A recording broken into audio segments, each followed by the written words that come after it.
और भिलाई दुर्ग के लोगों से किसी प्रकार की राशि नहीं वसूली जानी चाहिए। कि ये जो NHAI है, ये जो सड़क है, शुरू से लेकर आज तक विवादों के घेरे में रही है। उनकी भी कहीं मिली भगत है, कुछ मेरे को ऐसा लगता है कि कुछ राशियां उन्हें भी अवैध रूप से सब दी जाती है। ये जानकारी है कि NHAI के रिकॉर्ड्स में ये टोल टैक्स है ही नहीं और कुमारी का टोल पूरी तरह से अवैध है, उसको वहाँ होना ही नहीं चाहिए।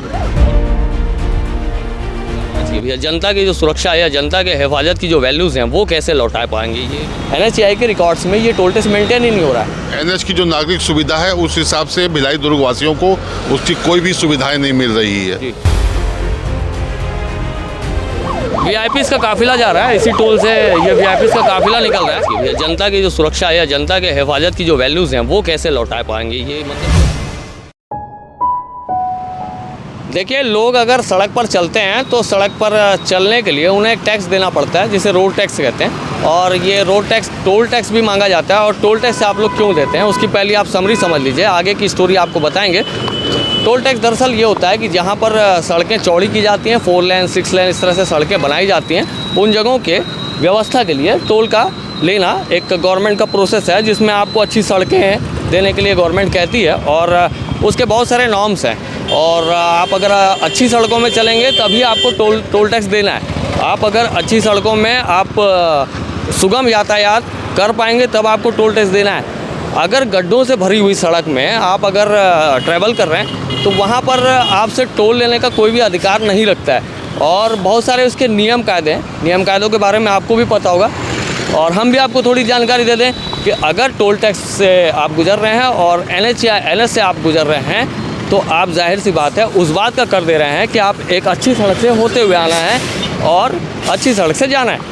और सड़क के किनारों में जो फैसिलिटीज़ होती हैं उन फैसिलिटीज़ को भी आप समझ लीजिए।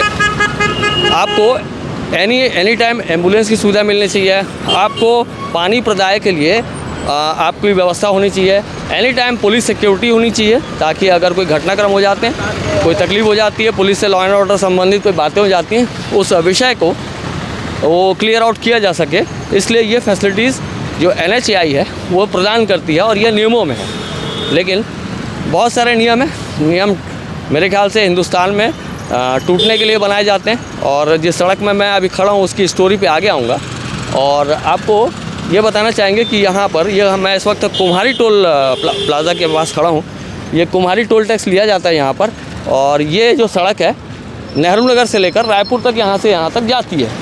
अब ये सड़क जो है आपको इसके बारे में बता दूं कि साल 2000 में छत्तीसगढ़ राज्य का गठन हुआ था और साल 2004 में इस सड़क का निर्माण किया जाता है। और यहाँ पर ये टोल कुम्हारी वाला और एक सुपेला जो कोसानाला में पहले था अब बंद हो चुका है, उसको यहाँ स्थापित किया जाता है। अब यहाँ पर अभी कर लिया जा रहा है। ये कर कितना है? कार जीप वैन 15 रुपये, LCV 20 रुपये, बस ट्रक 40 रुपये, भारी वाहन 100 रुपये। इसमें यहाँ पर कुमारी थाने का नंबर भी लिखा हुआ है, ये कुमारी थाने का नंबर है, फायर ब्रिगेड का नंबर है, पुलिस कंट्रोल रूम का नंबर है, एम्बुलेंस का नंबर है। मतलब आप ये समझिए कि ये सारी सुविधाएं आपको यहाँ पर देने की बात की जाती है। लेकिन हम आपको तस्वीरों में दिखा सकते हैं कि ये जो NHAI है, ये जो सड़क है, शुरू से लेकर आज तक विवादों के घेरे में रही है। और इस सड़क पे ना कोई माकूल निर्माण किए गए, ना कोई अच्छी सड़क ये जनता को दे पाए हैं। लेकिन टोल वसूली के लिए दरवाजे खुले हुए। आगे आ जाओ सचिन, आगे आ जाओ। टोल वसूली के लिए दरवाजे खुले हुए। यहाँ पर एक VIP लेन बनी हुई है और इधर से टोल लिया जाता है। अब टोल क्यों लिया जाता है? कि आपको अच्छी सुविधाएं दी जाएं। लेकिन आप खुद इन सड़कों से अगर होकर गुजरते होंगे तो आपको एहसास होगा कि आप किन गड्ढों, किन जानवरों से भरी हुई सड़कों को पार करते आते होंगे, धूल कैसे खाते होंगे, गड्ढों में आपकी गाड़ियाँ कितने बार ख़राब होती होंगी। और अगर आपकी गाड़ी का कोई एक्सीडेंट हो जाता है मामूली सा भी, और अगर कोई बड़ा एक्सीडेंट हो जाता है, अगर आप वहाँ पर पुलिस की त्वरित सेवा चाहते हैं तो ना यहाँ पर पुलिस की कोई त्वरित सेवा मिल पाती है। 100 नंबर पे तो लगाने पे तो कोई भी पुलिस बुला सकता है, लेकिन जो NHAI के फॉर्मेट है उसको हम आपको बता रहे हैं। पुलिस सेवा भी त्वरित रूप से जो NHAI की रूट में बनी हुई है, जो इस फॉर्मेट में शुमार है कि जगह जगह पुलिस की पेट्रोलिंग होनी चाहिए, जगह जगह पुलिस की चौकियाँ होनी चाहिए, वो सब भी नहीं। अगर एक्सीडेंट के कंडीशन में फायर सेफ्टी के विषय में बात करते हैं तो अग्निशमक यंत्र लगाए जाने चाहिए, अग्निशामक की गाड़ियाँ होनी चाहिए, वो सब भी नहीं होता। जगह जगह आपके पानी पीने की व्यवस्था होनी चाहिए, जगह जगह मेडिकल फैसिलिटीज़ की व्यवस्था होनी चाहिए। और आप अगर दिल्ली गुड़गांव साइड जाएंगे, यमुना एक्सप्रेस में जाएंगे, वहाँ आप ये देख पाएंगे कि वहाँ पर तो टायर के पंचर बनाने वाले भी व्यवस्थित रूप से सजाए गए हैं। और 4 लेन में ब्रेकर, आपको ब्रेकर जैसी कोई चीज़ नहीं मिलेगी। 4 लेन या 6 लेन में आप ट्रेवल करेंगे, नियम ये भी कहता है कि एक जो टोल टैक्स है उससे जो दूसरा टोल टैक्स है उसके बीच के जो फासले होने चाहिए वो लगभग 60 किलोमीटर के बीच होना चाहिए। अब हम आपको बता रहे हैं जहाँ ये छत्तीसगढ़ है, ये कुमारी से लेकर जो कोसा नाला के बीच में 2 टोल टैक्स बने हुए थे, उसमें से हालांकि एक टोल टैक्स को बंद कर दिया गया था।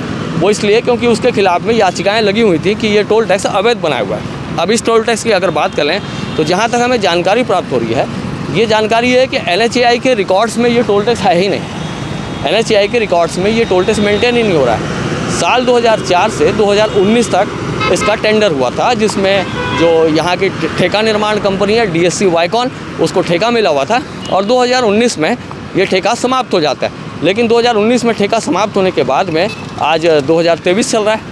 अब ये यहाँ पर टोल ले रहे हैं, ये टोल किस बात का लेते हैं, क्या फैसिलिटी आप ऐसी दे रहे हैं जिसका टोल ये लोग लेते हैं। यहाँ पर जगह जगह यहाँ पर 4 इनके काउंटर बने हुए हैं जहाँ से टोल लिया जाता है। और जाहिर सी बात है, जब यहाँ पर एक व्यक्ति गुजरने की कोशिश करता है तो उसको मोल्ड करने के लिए जो VIP लेने हैं, वहाँ से जो नेता हैं या पत्रकार हैं वो लोग तो चले जाते हैं अपने अपने कार्ड दिखा के। लेकिन जो सामान्य व्यक्ति है, सामान्य व्यक्ति को यहीं से जाना होता है, यहीं से जाना होता है। जो मैंने आपको कर की लिस्ट दिखाई है, उस कर की लिस्ट को आपको देना ही होगा। अब आप सोचिए, इस विषय में जहाँ तक हमें जानकारी प्राप्त हो रही है, इस विषय में हाई कोर्ट में मामला विचाराधीन है कि ये टोल यहाँ पर अवैध लिया जाता है, ये इसकी जो अस्तित्व है वो है ही नहीं, लेकिन फिर भी यहाँ पर टोल लिया जा रहा है। अब इस विषय में आगे आप समझ पा रहे होंगे कि ये सारी चीज़ें कहाँ से संचालित हुई, आप समझ पा रहे होंगे कि इन सारे विषयों को प्रश्रय कैसे मिल रहा है। और जाहिर सी बात है, जब NHAI के रिकॉर्ड्स में ये टोल अस्तित्व विहीन है, कोसा नाला का तो अस्तित्व विहीन है ही है, कुमारी का भी अस्तित्व विहीन है, रिकॉर्ड्स पे है ही नहीं, तो ये टोल का पैसा आखिरकार, जब अस्तित्व विहीन चीज़ के लिए टोल का पैसा आखिरकार सरकार किस खाते में ले रही है। तो इन सारे विषयों को आप तक पहुंचाने के पीछे, क्योंकि आप जनता हैं और जनता के करों से जनता की भलाई की जानी चाहिए, लेकिन जनता से कर तो लिया जा रहा है और जनता की भलाई का अगर बात करें तो जनता की भलाई कहीं नहीं है। आपको अगर इस रोड से गुजरना है तो गड्ढों से कूदते हुए आना है, आपको इस रोड से अगर आना है तो आपको धूल खाते हुए आना है, आपको अगर इस रोड से गुजरना है तो आपको बड़ी बड़ी ट्रकों, बड़े बड़े हॉर्न्स, इन सब का सामना करते हुए आना है। और उसके बाद आखिरकार जैसे ही कुमारी नज़दीक आता है, दुर्ग से कुमारी की ओर बढ़ते हैं, कुमारी नज़दीक आता है तो आपको इधर भी टोल टैक्स देना है, और अगर आप रायपुर से दुर्ग की ओर आ रहे हैं तब भी आपको टोल देना ही है। तो इन सारे विषयों को आप तक हम पहुंचा रहे हैं। आगे कोशिश करेंगे इस विषय में जो एक्सपर्ट व्यू है वो भी लेंगे, जो जानकार हैं इस विषय में और ज़्यादा जानकारी रखते हैं, हम कोशिश करेंगे उनसे भी बातचीत हो, इस विषय में और क्या खुलासे हो सकते हैं, आगे हम कोशिश करेंगे आप तक बातें पहुँचनी चाहिए। रात के नज़ारों में आपको ये NH की सड़क, जो NH की सड़क नेहरू नगर से टाटीबंध की ओर और रायपुर की ओर उसके आगे भी जाती है, इस सड़क के नज़ारे चकाचौंध करने वाले दिख पड़ रहे होंगे, क्योंकि मैं जिन जगहों पे खड़ा हूँ उस जगह पे अभी फ्लाईओवर का निर्माण हुआ है और लाइटें जगमगा रही हैं, और लाइटें जगमगा रही हैं। और उसके बाद का जो सच है वो आगे बताएंगे आपको कि लाइटें जगमगा रही हैं और आधी जगह पे क्या स्थिति है वो भी बताएंगे। हमने एक खबर आपको बताकर छोड़ी थी और एक्सपर्ट रिव्यू लेने की बात की थी। मेरे साथ में वरिष्ठ पत्रकार हैं अरविंद सिंह जी, जो काफ़ी समय से इन जगहों को, उनकी वास्तविकता को और काफ़ी कुछ कड़वी सच्चाई और सच्ची बातें वो जानते हैं। तो इस विषय में अरविंद भैया से बात करेंगे। अरविंद भैया, ये जो NH का जो फॉर्मेट है, कुछ तो मैं जो जानकारी रखता हूँ वो बता पाया हूँ, जो आप जो जानकारी रखते हैं क्या है, उसका NH में क्या मिलना चाहिए, जो नागरिक है उसको क्या सुविधा मिलना चाहिए? देखिए, NH की जो नागरिक सुविधा है उस हिसाब से भिलाई दुर्ग वासियों को उसकी कोई भी सुविधाएं नहीं मिल रही है। जो कुम्हारी का टोल अभी दिख रहा है वो टोल पूरी तरह अवैध है। उस टोल पर यदि कोई एक्सीडेंट हो जाता है तो उसकी किसी भी प्रकार का मुआवजा केंद्र शासन या राज्य शासन द्वारा पीड़ित व्यक्ति को नहीं दिया जाएगा। 2002 में अजीत जोगी जी के मुख्यमंत्री कार्यकाल में जब अटल जी प्रधानमंत्री थे तब कुम्हारी में और कोसा नाला में टोल प्लाजा का टोल का निर्माण हुआ था और यह टोल बन के 2004 के अंत में चालू हो गया था। किंतु उस टोल में इतनी खामियां थी और यहाँ के जनप्रतिनिधियों की कमजोरी थी कि दुर्ग वासियों को भी स्कूटर मोटरसाइकिल का भी टोल देना पड़ता था। तब भिलाई के कुछ जागरूक नागरिक, जिसमें वशिष्ठ नारायण मिश्रा और बृजमोहन सिंह हैं, इन लोगों ने भिलाई बचाओ आंदोलन चालू किया और टोल का विरोध किया। उस समय तत्कालीन अतिरिक्त पुलिस अधीक्षक संजीव शुक्ला ने, कलेक्टर थे ठाकुर राम सिंह, उनके माध्यम से जो दुर्ग भिलाई वासियों को कोसा नाला टोल पर मोटरसाइकिल का पैसा देना पड़ता था, उसकी छूट करवाई थी। और 07 की जितनी गाड़ियां थी उस समय इनके प्रयास से उस पर छूट मिलना चालू हुआ था। उस कोसा नाला में भी है ये, जैसे जो कोसा नाला का जो एक समय में वशिष्ठ नारायण मिश्रा जी का आंदोलन हम भी कवर करते थे, जिसमें वो 9 कदम चलते थे और टोल को अवैध बताते थे। हालांकि बाद में वो चीज़ें सही साबित हुई और टोल बनना था आपका ये डबरापारा में बनना था, लेकिन बना यहाँ दिया गया था। तो डबल जगह पे ये उनकी मोटर्स ऑपरेंडी चल रही थी कि वसूली अभियान चलता रहे इनका। तो ये जो जानकारी भी है कि अवैध है, ये कब आई थी और उसके बाद में फिर क्या हुआ था आगे, जो राजनीतिक विषय है वो भी और जो हटने का विषय है यहाँ पर वो भी। नहीं, हटा तो नहीं है टोल, नहीं बंद हुआ है और वो भी लगभग उन्होंने अपना पूरा कार्यकाल लगभग कर लिया था। 1-2 साल था उस समय कुछ जनप्रतिनिधि, जिसमें राजन सिंह अरोड़ा और वशिष्ठ नारायण मिश्रा, इसको लेकर हाई कोर्ट में गए। इन दोनों ने लंबी लड़ाई लड़ी, जिसमें बृजमोहन सिंह भी शामिल थे और इन्हें अंत में जीत मिली। और जीत उस समय मिली जिस वक्त DS वाईकान का समय अंतिम चरण में था। इन टोल में, दोनों टोल में, चाहे कोसा नाला हो या कुम्हारी हो, दोनों टोल में बहुत सी खामियां हैं। टोल अपने मापदंडों को पूरा नहीं कर पा रहा है। इस टोल में सार्वजनिक शौचालय होना चाहिए, जिसकी कोई व्यवस्था नहीं है। 24 घंटे एम्बुलेंस खड़ी होनी चाहिए, जिसकी कोई व्यवस्था नहीं है। आने जाने वाले राहगीरों के लिए ठंडा पेयजल की व्यवस्था होनी चाहिए, जिसमें कोई व्यवस्था नहीं है। इन टोल में अवैध रूप से कई खामियां थी, जिसको जनप्रतिनिधि काफ़ी उठाते थे। इंफ्रास्ट्रक्चर को कहीं सोचा ही नहीं गया, ऐसा लगता है कि मतलब जैसे अब सर्विस लेन है तो कहीं सर्विस लेन बनी है, कहीं मर्ज हो गई, कहीं ख़त्म हो गई है, और कहीं सर्विस लेन में इतनी सारी गाड़ियां पार्क कर रखे हैं लोग। कहीं से ये किसी भी एंगल से ये ऐसा लगता नहीं कि 4 लेन 6 लेन इस तरह का जो फॉर्मेट है, जो हम बाहर देखते हैं मेट्रो सिटीज़ में जो बनता है, और जिसमें मतलब अगर कोई गाड़ी भी पार्क कर दी जाए, गाड़ी भी पार्क करने की जगह नहीं रहती, वहाँ पार्क करना अलाउ ही नहीं रहता। लेकिन यहाँ तो सड़क के बीच में ये जो ब्रिज हम खड़े हैं, इसके नीचे भी अभी पार्क होंगी गाड़ियाँ। तो ये कोई फॉर्मेट का पालन ही नहीं करवाता है। नहीं, फॉर्मेट का किसी प्रकार का पालन नहीं हुआ है। वो टोल के समय पर भी और उस समय पर भी। अब मैं आपको रायपुर का उदाहरण दूं कि रायपुर के बीच सिटी में इसी कंपनी ने टोल का निर्माण किया था, किंतु वहाँ के जागरूक जनप्रतिनिधियों ने वो टोल चालू नहीं होने दिया, क्योंकि उससे रायपुर वासियों को काफ़ी नुकसान होता। और वहाँ के लोगों को ध्यान में रखते हुए जनप्रतिनिधियों ने एक लंबा आंदोलन किया और वहाँ रायपुर में टोल चालू नहीं हुआ। किंतु उसकी कमी हमें भिलाई दुर्ग में देखने को मिली कि हमारे भिलाई दुर्ग के जनप्रतिनिधि इस मामले में पूरी तरह खामोश थे। ये जो कुमारी में अभी टोल लेते हैं भैया, जैसे कि मेरी जो जानकारी है, और मैं भी आप लोग से और वरिष्ठों से सीखता हूँ, मेरी जो जानकारी है भी कि वो टोल अस्तित्व विहीन है। जो NHAI के रिकॉर्ड्स हैं उसमें अस्तित्व विहीन है, लेकिन ये खुलेआम इस तरह से जो एक तरह का कर वसूली किया जा रहा है। आखिरकार ये सिस्टम कैसा चल रहा है? देखिए, भिलाई कुम्हारी का जो टोल है, उसकी जो भी वसूली है वो अवैध वसूली है और उसे राज्य सरकार के PWD विभाग द्वारा संचालित किया जा रहा है। और PWD विभाग ने उसे एक ठेका पर दिया हुआ है, जिसे रीवा की कोई कंपनी है जो उसको चलाती है। वो पूरी राशि किसके खाते में जाती है ये आज तक स्पष्ट नहीं है, ना ही उसका कोई ऑडिट होता है। राज्य शासन में PWD का जो ऑडिट होता है उसमें उस टोल की राशि का कहीं भी कोई उल्लेख नहीं होता है। एक विषय यह आता है भैया कि जो समझदारी कहती है कि जैसे जो निर्माण कार्य हो रहा है, निर्माण कार्य का टैक्स तब तक लिया जाएगा जब तक ठेकेदार उस जगह का जो उसने उसको बनाया है, जो खर्च आया है, वो वापस रिकवर ना हो जाए। यहाँ तो ये फॉर्मेट देखने को मिलता है भैया, कई साल जो पीरियड्स रहते हैं, जो टाइम रहता है, वो पीरियड्स निकल जाते हैं, उसके बाद वो रिन्यूअल कराता है ठेकेदार, उसके बाद वो अवैध चलाता है। इस तरह से फॉर्मेट बना भैया। आखिर कोई कानून और प्रशासन, लॉ एंड ऑर्डर नाम की चीज़ है कि नहीं है? टोल के मामले में नहीं देखने को मिला है और कुमारी का टोल पूरी तरह से अवैध है, उसको वहाँ होना ही नहीं चाहिए। और भिलाई दुर्ग के लोगों से किसी प्रकार की राशि नहीं वसूली जानी चाहिए और जो वसूली जा रही है राशि वो पूरी तरह गलत है। क्या इस मामले में जैसा जानकारी मिल रही है कि हाई कोर्ट में भी मामला विचाराधीन है, हाई कोर्ट में ये कह रहे हैं?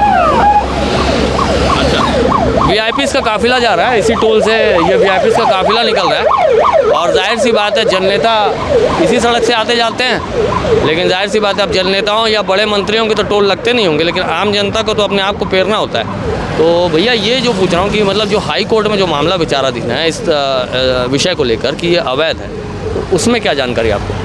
मामला अभी तक विचाराधीन है, उसमें न्यायालय कई पेशियां हो चुकी है, किंतु राज्य शासन अभी तक अपना पक्ष, राज्य शासन को पक्ष अपना प्रस्तुत करना था, किंतु उन्होंने अभी तक उस पर पक्ष प्रस्तुत नहीं किया हुआ है।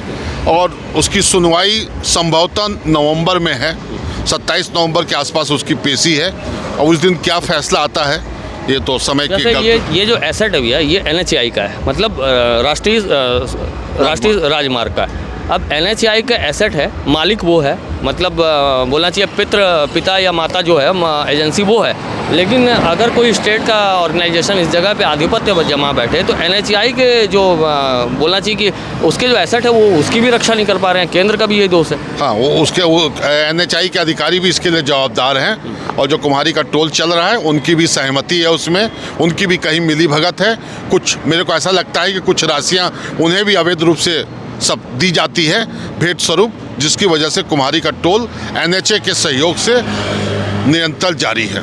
क्या लगता है भैया, जैसे जनता के टैक्स से जनता को सहूलियतें मिलनी चाहिए, आज जनता मतलब अब बहुत सारे विषयों को तो जनता नहीं समझ पा रही होगी, नहीं जान पा रही होगी, और ये विषय आज हमने बहुत प्रायोरिटी से इसको रेस किया। अब जब जनता की आंख खुलती है या फिर नेताओं की आंख खुलती है तो इन विषयों पे आगे क्या होना चाहिए? जनता को भी क्या स्वतः होकर अपने डिमांड रखनी चाहिए कि भाई हम यहाँ से जाते हैं ना, आप यहाँ पर हमको चौड़ी सड़क दे पाए, ना लाइट ढंग से दे पाए, जो ये ब्रिज बना हुआ है इस ब्रिज में भी 10 प्रकार की खामियां, अभी उद्घाटन हुआ है इसका, और ना जैसे कि सुलभ शौचालय की व्यवस्था है, प्रकाश व्यवस्था है, पुलिस की व्यवस्था है, एम्बुलेंस की व्यवस्था है, फायर सेफ्टी है, कुछ भी तो नहीं है।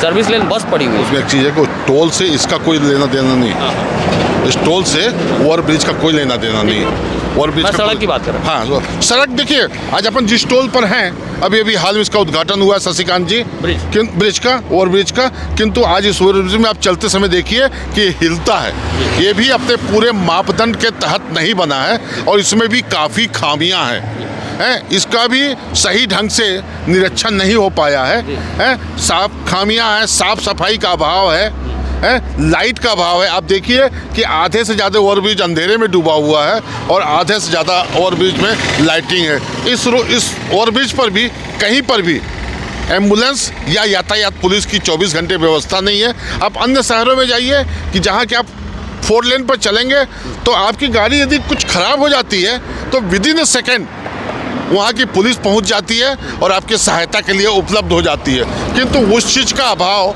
अपने छत्तीसगढ़ में देखने को मिल रहा है। इसमें आपको क्या लगता है जो वसूली टोल की लेते हैं भैया, उसमें कितना मतलब जो एसेट आता होगा, जो रोज़ की कमाई होती है, कि वो अमूमन जैसे हज़ारों लाखों की संख्या में गाड़ियों की आवाजाही होती है और दोनों साइड से जब इधर से भी जाने में देना है और आते समय भी देना है, तो क्या अमूमन जो इनकी रोज़ की कमाई होती है वो क्या हो पाती है? देखिए, इनकी कमाई लाखों रुपए में है। यहाँ का आंकड़ा है कुम्हारी का कि प्रतिदिन एक तरफ से 22,000 से अधिक लॉन्ग रूट की ट्रकें चलती हैं। आप 24 घंटे का देख लीजिए, दोनों साइड का देख लीजिए, लगभग 40,000 के आसपास की ट्रकों का वाहन प्रतिदिन टोल से गुजरता है, जिसमें भिलाई दुर्ग के भी टोल वाहन मालिकों को भी इसका भुगतान करना पड़ता है, जिसकी छूट होना चाहिए, जो सुविधा भिलाई दुर्ग वासियों को नहीं है। एक और अंतिम सवाल और बड़ा सवाल है कि जो गैर मापदंड के अनुसार ये रास्ता बनाया गया, और हमने तो ऐसा नहीं देखा कि कोई भी जो NH की सड़क है वो शहर को बीच से चीरती हुई जाए। अब जैसे नेहरू नगर से आप निकलिएगा तो भिलाई को चीरते हुए, पावर हाउस को चीरते हुए, भिलाई 3, चरोदा, कुमारी, उसके बाद टाटीबंध तक ये हालात रहते हैं कि पूरे शहर की आबादी को बीच से चीरते हुए जाती है। अगर आप टाटीबंध के आगे सफ़र करेंगे तो आपको फिर जो पचपेड़ी नाका है उस तरफ जाने के लिए जो रास्ता है वो शहर को बाहर से होकर निकलता है। सरायपाली तक और संबलपुर तक यही हालात है कि शहर के बाहर से वो दिया हुआ है, लेकिन यहीं से भुगतान भुगतना पड़ता है कि यहाँ से अगर आपको निकलना है तो नेहरू नगर से आपकी मजबूरी है कि यहाँ से घुटते हुए, धुआं खाते हुए, गड्ढों में गिरते हुए, एक्सीडेंट करवाते हुए आपको जाना है रायपुर, तो इसी सड़क से जाना है आपको। ये फॉर्मेट कहीं सही है। शहर के बीच से राष्ट्रीय राजमार्ग निकला है, उसके लिए जवाबदार यहाँ के प्रशासनिक अधिकारी हैं और यहाँ के जनप्रतिनिधि हैं, और ये व्यवस्था लंबे समय से चली आ रही है। किसी भी जनप्रतिनिधि ने शहर के बीच से राष्ट्रीय राजमार्ग का आज तक विरोध नहीं किया है, चाहे हमारे सांसद जी हों या MLA हों या महापौर हैं। हमारे पास इतना पर्याप्त विकल्प है कि हम हम राष्ट्रीय राजमार्ग को शहर के बाहर से निकाल के सुरक्षित राजधानी रायपुर पहुंचा सकते हैं। इस मामले में क्या होना चाहिए भैया? जनता की जो सुरक्षा या जनता के हिफाजत की जो वैल्यूज़ हैं वो कैसे लौटा पाएंगे? ये मतलब जो अब तो जो नुकसान हो चुका है, जो नुकसान हो रहा है और आगे जो परिस्थितियाँ और झेलनी है, अब जनता के लिए क्या ऑप्शन बचता है? क्या वो हाई कोर्ट का निर्णय ही बचा हुआ है बस? देखिए, हाई कोर्ट के निर्णय से केवल कुम्हारी का टोल बंद होगा, उससे राष्ट्रीय राजमार्ग शहर के बीच से गायब नहीं होगा। स्थानीय जनता को एक ही चाहिए कि वो अपने राष्ट्रीय राजमार्ग पर अपनी बुद्धि से यातायात का उपयोग करे। यदि वो सुरक्षित है तो स्वयं सुरक्षित रहे। इस रोड पर, कुम्हारी के टोल पर यदि किसी प्रकार की दुर्घटना होगी तो उसका मुआवजा न्यायालय से भी नहीं मिलेगा। अरविंद भैया, आपने सुने कितनी सच्ची और कड़वी बातें आपके सामने पहुंच रही हैं, और जाहिर सी बात है अगर आप दुर्ग भिलाई में रहते हैं और बहुत सारी चीज़ों को आप महसूस कर पाते होंगे जब आप रोज़ दुर्ग से रायपुर की ओर जाते होंगे या रायपुर से दुर्ग की ओर आते होंगे, इन सड़कों पे आप किन हालातों में चलते होंगे, उन हालातों को इस वीडियो के नीचे कमेंट बॉक्स है वहाँ पर लिखिएगा। आपके कितने बार आप दुर्घटना का शिकार हुए उन विषयों को लिखिएगा। अगर आपने अपने आँख के सामने में कोई विभत्स घटना देखी है और तुरंत अगर पुलिस वहाँ पर नहीं पहुँचती है, उनके कारणों के बारे में लिखिएगा। अगर कोई परिस्थिति ख़राब होती है और अग्निशमन वाहन की ज़रूरत पड़ती है, वो वहाँ पर मौजूद नहीं रहती है, उन कारणों के बारे में, उन स्थितियों से कैसे निपटा जाए, उन विषयों के बारे में लिखिएगा। साफ तौर पर ये जो हमारी बातचीत है ये जनता से जुड़ी हुई है। जनता के लिए हम बात उठाते हैं, आवाज़ उठाते हैं और जनता की समस्याएँ और उनकी समस्याओं में क्या निराकरण के रास्ते हो सकते हैं, उन विषयों को आप तक पहुँचाने की कोशिश करते हैं। ये वीडियो आपको बातचीत कैसी लगी ज़रूर बताइएगा। इस वीडियो को आगे बढ़ाइएगा। बहुत से लोगों को इन विषयों की जानकारी नहीं है, उसकी जानकारी दुरुस्त होगी। चैनल आपका है, सब्सक्राइब करिएगा और लाइक और शेयर करिएगा। बहुत बहुत धन्यवाद। न्यू वीडियोस के अपडेट पाने के लिए सब्सक्राइब करें केपी न्यूज़ को और बेल आइकन को दबाएं।